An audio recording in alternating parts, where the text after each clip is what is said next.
Bueno, yo querría avanzar, porque no tengo mucho tiempo, para ver cómo vemos en la práctica la estructura del dictamen jurídico. Y acá, bueno, me permití hacer una licencia y pasar varios temas como el de la revocación, que la revocación no son revocables los actos, los dictámenes, pero sí el acto administrativo, y ahí se diferencian notablemente. Fíjense, esto lo propusimos en la Asesoría General de Gobierno en su momento, porque Asesoría General de Gobierno dictaminaba y se mezclaba todo. Si usted ve dictámenes anteriores, en nuestra oportunidad de que tuvimos yo como relator y haciendo el curso Sonorum dentro de la asesoría, y después con el maestro López Mesa, sobre todo en los dictámenes en materia municipal, donde en las conclusiones se ponía por ahí el derecho aplicable. Fíjense, un error de concepto. El derecho aplicable tiene que estar en el punto 3, un poco más arriba, que es el derecho a disposiciones normativas aplicables al caso.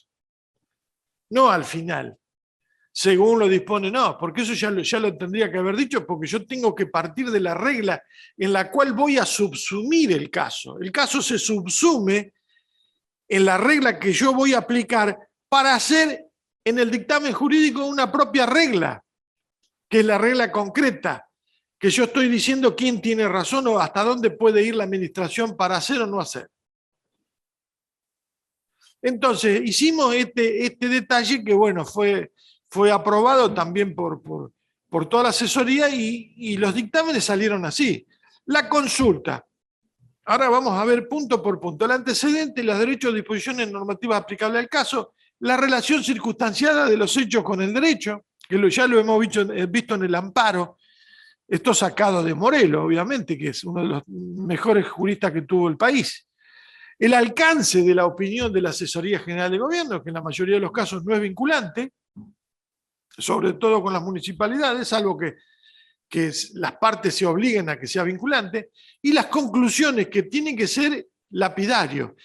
¿Y a qué nos remitimos? Al silogismo aristotélico, al juicio práctico de Aristóteles con las premisas. Usted haga 2 o 3 premisas, haga 6, 7, 8, pero haga silogismo razonado, y de ahí va desgranando y va circunstanciando y va relacionando, va razonando y va concluyendo. Por eso, la consulta, que es el primer estadio del órgano, es si el consultante ostenta la legitimación para realizar la solicitud.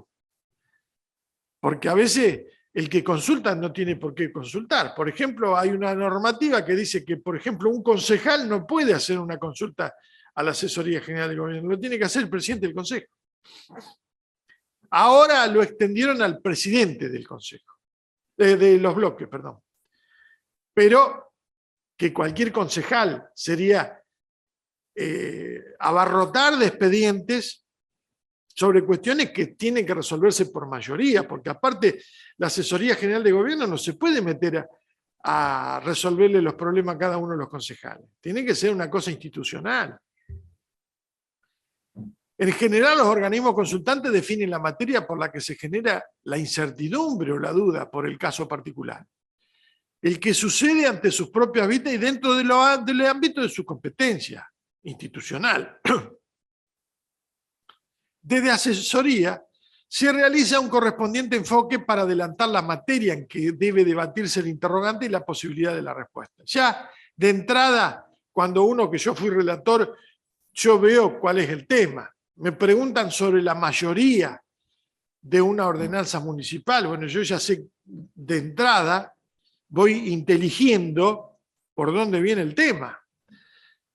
El encuadre de un tema de la órbita, sea nacional, provincial, municipal o concurrente. Es decir, a veces también dice, yo puedo hacer desde el Consejo Deliberante una ordenanza que fije un impuesto a las ganancias. Ya de entrada me voy al artículo 226 de la Ley Orgánica, donde está todo el catálogo de impuestos y esto ya está prohibido por la ley. Y si me faltara eso, me voy al artículo 4 de la Constitución Nacional y al artículo 16 de la Constitución Nacional y a los respectivos de la Constitución Provincial, y esto queda descartado de plano, ya que en la consulta uno va haciendo de la inducción, pero va deduciendo de las normas generales de que eso no es procedente. Ya ahí ya va tomando noción de que la conclusión va a ser negativa. Entonces yo tengo que preparar todo el arsenal para negarlo, porque de entrada está en otro carril que una competencia nacional o provincial. Una primera distinción surge según se trate del asesoramiento de la administración pública o municipal, puesto que la ley le atribuye en el primer caso la función al organismo consultor de producir y emitir el dictamen. Y una vez que hubiesen expedido sus informes todas las reparticiones que deban intervenir en las respectivas actuaciones, mientras que en el segundo se trata de una colaboración interinstitucional. Es decir, que es distinto el grado de colaboración y de obligación de la Asesoría General de Gobierno. El primer paso interpretativo es saber de qué se trata, qué es lo que pide y cómo lo pide el órgano requirente. De allí se puede decir que solicitar notas aclaratorias sobre la falencia o falta de completitud de la solicitud primigenia, porque a veces piden cosas incompletas, donde para saber más, antes de resolver, yo le pido algunos otros elementos. Por ejemplo, sobre todo en materia de obra pública y servicios públicos, bueno, mándeme la ordenanza. ¿Por qué? Porque tiene autonomía la municipalidad. No me sirven solamente la ley 6021 o la ordenanza general de obra pública. Me sirve la ordenanza municipal por la cual va a encorsetar, va a encuadrar el trámite al cual se me somete a mi opinión, a modo de consejo. La práctica es rica en este tipo de cuestiones y nos eximen de mayores comentarios que alguno hice. De otro modo se carecerá de la premisa mayor, que es la configurativa del caso sobre el cual se demandará la función de asesoramiento o consejo. Es decir, que la premisa fundamental es qué se consulta en este juicio práctico aristotélico, del silogismo, que ya es un juicio de valor. Ya estoy haciendo un juicio, yo, por cómo yo interpreto lo que se me consulta. Porque a veces se divaga un poco en la consulta. Y hay que ver que el órgano consultante no siempre es un abogado. No siempre la asesoría letrada, es un concejal que no es un delito no ser abogado, y por eso nosotros desde la Asesoría General de Gobierno o la asesoría letrada de la municipalidad le dice precise más o mande más elementos. La causa o motivo de la actuación del órgano consultor debe estar bien determinada para que el efecto resultante sea también certero, preciso y claro. Si yo no sé de qué se trata, imposible concluir algo positivo y bueno y razonable. El aspecto fenomenológico, el factum, está descrito en la consulta y puede ampliarse con otras notas ulteriores presentadas por iniciativa del requirente o solicitada por el órgano asesor a modo de medida previa a resolver. Ahora bien, pasamos al segundo, porque una vez que está identificada la materia jurídica y el caso, una vez que yo tengo la primer premisa del caso, que se va a examinar sin perjuicio de otras abstracciones conceptuales de los temas o subtemas, es necesario la colección de antecedentes sobrantes en el organismo, o bien resoluciones de otros órganos o sentencias judiciales existentes y relacionadas con el caso. Entonces ya ahí voy buscando. Inclusive antes de ver cuál es el régimen aplicable. Yo voy buscando la similitud, la analogía, el paralelismo de forma, como se dice, para ir interpretando. De dicha búsqueda surge la clasificación de los órganos emisores, los que podrán ser la administración pública, nacional o provincial, también de las cortes o de los juzgados, y en este último caso cobran relevancia obviamente la Corte Nacional y Provincial, que ya contra eso cede cualquier tipo de dictamen administrativo, porque si yo tengo un fallo de la Corte, por ejemplo, en materia de incompatibilidad, caso Brusone o caso Salomón Tata, en materia de incompatibilidad de funcionarios públicos municipales con provinciales, en franca contradicción del artículo 53 de la Constitución de la Provincia de Buenos Aires, que dice que no se puede tener un empleo a sueldo, y uno provincial y otro nacional o provincial, ya ahí, segundos afuera, cede, cuando le dice primer round, cede el de la Corte, que son estos que le dije anteriormente. No así el caso Naudi, que era una resolución administrativa de la Corte, pero sí Brusone, no así Brusone, sí Naudi y Salomón Tata, que son dos fallos concretos de la Corte.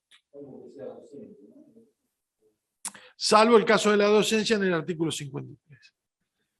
A modo de ejemplificativo, se trae a colación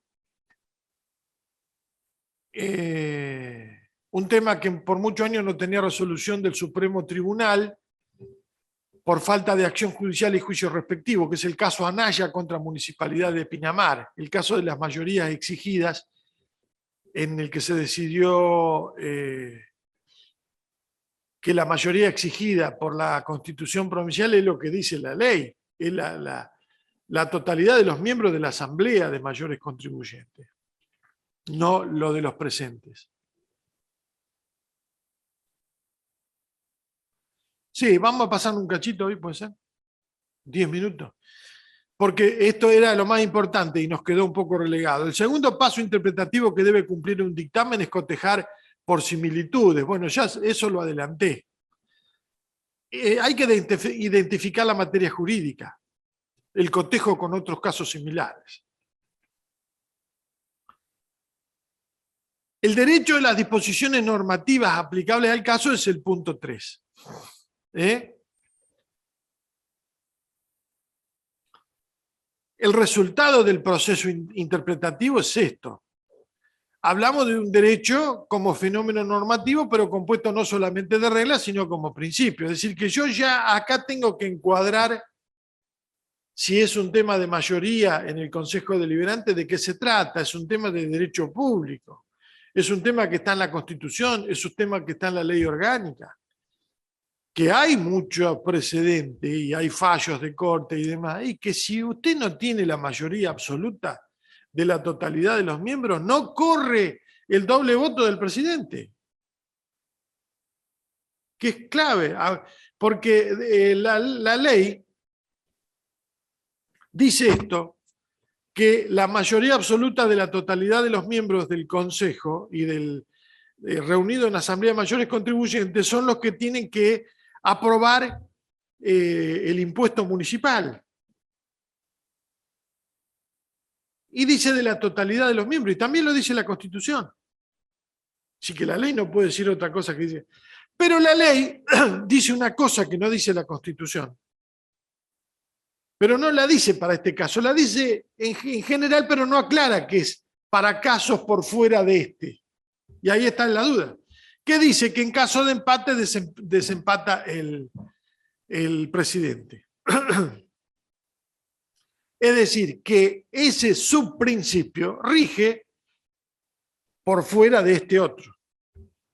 Porque este subprincipio es un subprincipio legal y el otro es un principio constitucional. ¿Y qué se hacía? Se lo llevaba a este como principio, no subprincipio legal o subconstitucional, sino que se lo equiparaba al otro, que estaba reiterado también en la ley, pero que estaba en la Constitución. Y por lo tanto, gradación jerárquica normativa mediante supremacía constitucional de Kelsen, lo constitucional es más importante que lo legal. Porque Kelsen dice, no se puede, por un procedimiento de un órgano inferior y de una norma inferior, reformar la superior. Es lógica pura. Esto es lo que tiene que tener en cuenta en el caso cuál es la norma aplicable.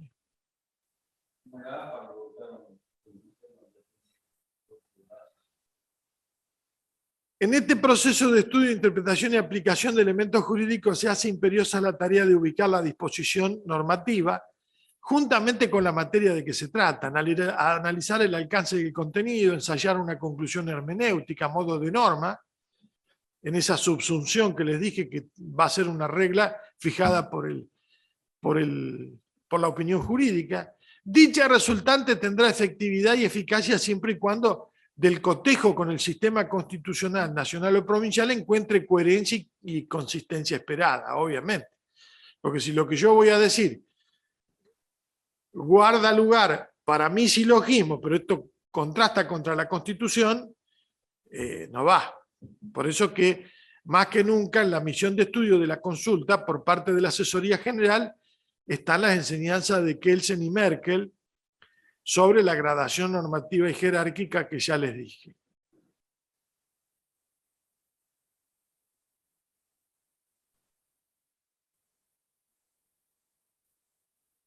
Lo primordial es la determinación de los principios que operan como elementos. ¿Cuáles son? La jerarquía jurídica, la igualdad, la razonabilidad y la legalidad.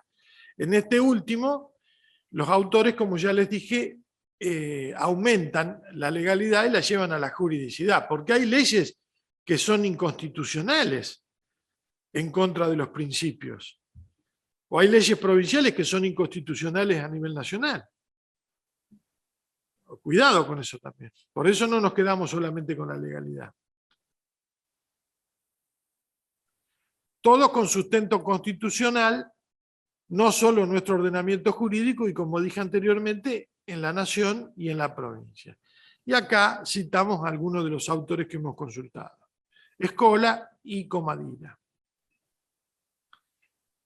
La parte del derecho a disposiciones normativas es la raíz jurídica de la motivación del acto de asesoramiento. Es, en otras palabras, el anclaje jurídico de la razonabilidad del acto. Ahora bien, tenemos la consulta, el antecedente y el derecho aplicable, pero ahora tiene que haber un diálogo entre todo eso que hay que llevarlo en un subcapítulo del dictamen.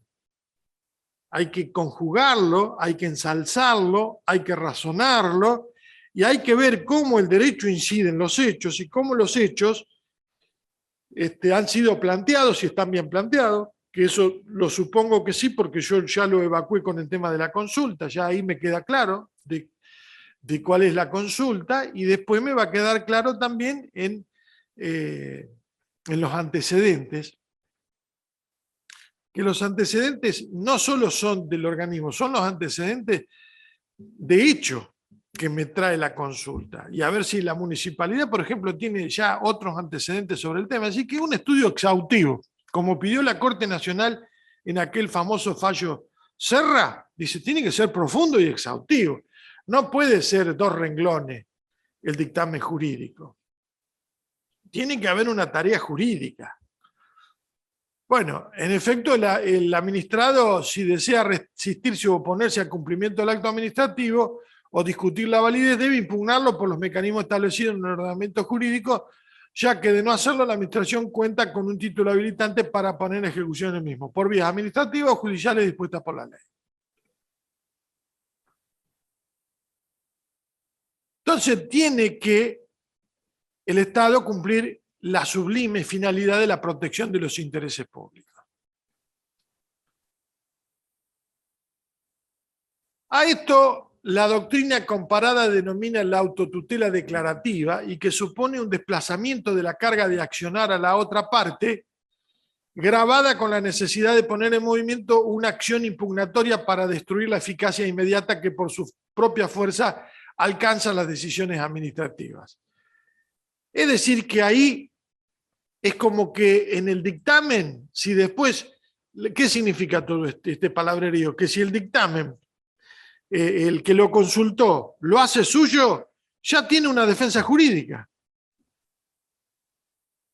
¿Por qué está la defensa jurídica? Esta es la, por decirlo ya ahora contemporáneamente, es la vacuna, que está inoculada porque si llega a venir un ataque, yo ya estoy inmune respecto a lo que pudiera haber, salvo que el interesado traiga un montón de cosas nuevas y bueno, hay otras cuestiones que habrá que contestar, que no están traídas en esta consulta. ¿Eh? Pero esa es la tutela, autotutela declarativa. Los hechos del caso planteado, la afirmación de los mismos con el expediente de estudio o consulta, adquieren compatibilidad con el derecho positivo. Y acá se avanza con el proceso de motivación del acto de asesoramiento, ya que el encuadre jurídico se le suma las circunstancias fácticas que dan vida a normas escritas y animan el sistema jurídico, pues lo jurídico no sería nada sin la concreción real.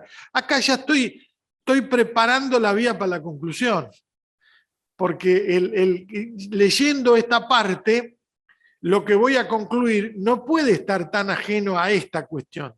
Es decir, que voy desgranando el estadio consultivo y ya me voy acercando a los hechos que van a ser la conclusión del caso. Acá no hay problema, el alcance de la Asesoría General de Gobierno es no vinculante, salvo que así lo exija una ley o bien las mismas partes se obliguen a que sea vinculante lo que diga la asesoría de gobierno. Y las conclusiones. Acá está, Aristóteles es el creador del silogismo práctico y partía de una premisa mayor, como ya lo estudiamos, como más universal, seguía con otra más singular, concluía con una conclusión que es la acción, de allí el silogismo práctico, porque ahí es lo que le mandamos a hacer. Usted no puede aprobar esta ordenanza, usted debe aprobar esta ordenanza, usted debe darle la jubilación, usted no debe darle la jubilación o debe dársela parcial. Ese es lo práctico. Y esa es la regla. Y se la estoy dando como órgano consultivo. Ni la consulta es un caso judicial, ni la parte dispositiva del dictamen es una sentencia, pero tienen algunas similitudes que se pueden apreciar a simple vista. Son muy parecidas. Los dictámenes, como las sentencias, son exponentes de un razonamiento deductivo, es decir, que unos hechos determinados y afirmados como probados en la consulta se subsumen en el supuesto fáctico de una norma jurídica, debiendo extraerse así la consecuencia prevista en esta. De esta forma, creo que queda evacuado el tema este del dictamen.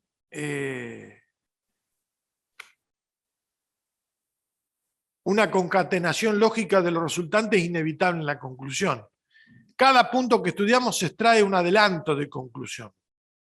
En cada punto usted puede llegar a tener una conclusión. Una conclusión parcial.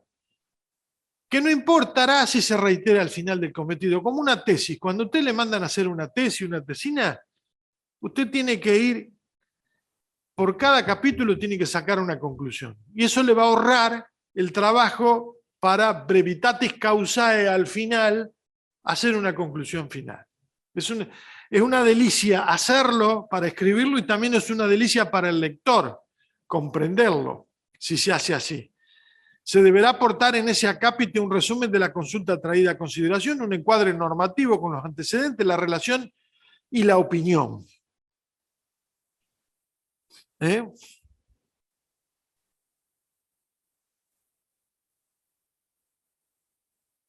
Bueno, por lo visto había escrito más de lo normal y de esta forma y en cumplimiento del decreto mencionado arriba, proponíamos que el exordio en Asesoría General de Gobierno se dividiera en consulta, antecedentes, derecho, disposición normativa aplicable al caso, si tiene la consulta un cuerpo, una apertura de puerta, que la consulta un cuerpo, que ya estará dentro de esa habitación para resolverlo, y un desenlace, que es la conclusión. Muchas gracias a la presidencia del Senado, la vicegobernadora Verónica Magario, al secretario legislativo Luis Lata, al secretario legislativo Miguel Vampini, a informática con Federico del Soto y